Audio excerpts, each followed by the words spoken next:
আজকে আমি তোমাদের সাথে আমার করার নতুন একটা রেসিপি শেয়ার করব। যা যা ইনগ্রেডিয়েন্টস ইউজ করেছি সব আমি স্ক্রিনে দিয়ে দিলাম। তো কদিন আগেই আমি ভেজ নুডলস বানিয়েছিলাম।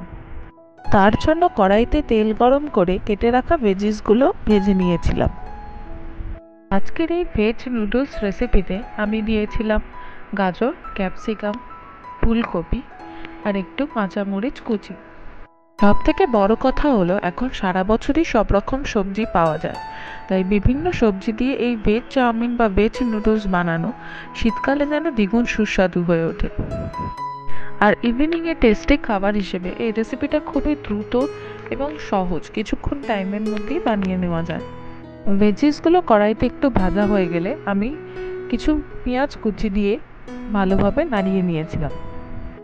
যতক্ষণ ভাজা হচ্ছে ততক্ষণ একটা কথা তোমাদের সাথে শেয়ার করিনি। চাউমিন প্রথমত পশ্চিমবঙ্গে একটি বাঙালি খাবার হিসেবে এসেছিল।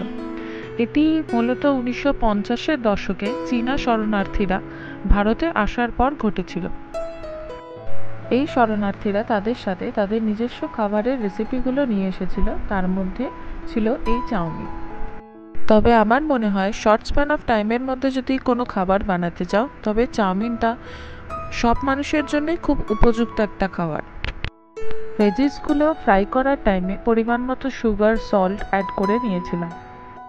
এবার সময় নুডলসগুলোকে বয়েল করার। তার জন্য আমি একটা প্রেশার কুকারে কিছু জল দিয়ে পরিমাণ মতো সল্ট মিশিয়ে নুডলসগুলো দিয়ে দিলাম। তবে একটা কথা বলে রাখি, নুডলসগুলো ভালো করে ঝরঝরে করে আগে ধুয়ে নিতে হবে। এতে কি হয়, নুডলসগুলো বেশি নরম হয় না। সেদিন আমি 2 প্যাকেট নুডলস দিয়ে রান্নাটা করেছিলাম। 5-7 মিনিট মতো রেখে দিলে নুডলসগুলো খুব ভালো করে সিদ্ধ হয়ে যায়। নুডলসগুলো থেকে জলটা ঝরিয়ে নেওয়ার জন্য আমি জালতিটা বরাবরই ইউজ করি। ফ্রাই করে রাখা ভেজিসগুলোর মধ্যে আমি কিছু নাটস দিয়ে দিয়েছিলাম যাতে টেস্টটা আরও ভালো হয়। নাটসগুলো ভাজা ভাজা হয়ে গেলে সিদ্ধ করে রাখা যে নুডলসটা ছিল সেগুলো আমি সবজির সাথে মিশিয়ে দিয়েছিলাম। নুডলসগুলো দেওয়ার পর রিকোয়ার্ড যে সমস্ত সল্ট বলো, সুগার বলো, ওইগুলো অ্যাড করে নিতে হবে। একে একে soya sauce, chilli sauce, vinegar দিয়ে ভালো করে মিশিয়ে ওপর থেকে গোলমরিচ গুঁড়ো দিয়ে আমি ভেজিসের সাথে ভালোভাবে মাখিয়ে নিয়েছিলাম। তোমরা সবশেষে একটু স্প্রিং অনিয়নও ছড়িয়ে দিতে পারো, তাতে করে ভেজ নুডলসের টেস্টটা আরও বেশি হয়। গরম কড়াইতে একটু কিছুক্ষণ নেড়ে ছেড়ে নিয়ে যতক্ষণ না পর্যন্ত সবজিগুলো ভালোভাবে নুডলসের সাথে মিশে যায়, তারপর একটু সোয়া সস, ম্যাগি মশলা অ্যাড করে নিয়ে আবার কিছুক্ষণ নেড়ে নিলাম। তোমরা চাইলে তোমাদের পছন্দ মতো অন্য যে সমস্ত ভেজিস আছে সেগুলো তোমরা ইউজ করতে পারো এখানে, যেমন শসা, মাশরুম, বাঁধাকপির কুচি সব দিয়েই বানানো যায়, তাতে করে টেস্টটা অনেকটা বেশি ভালো হয়।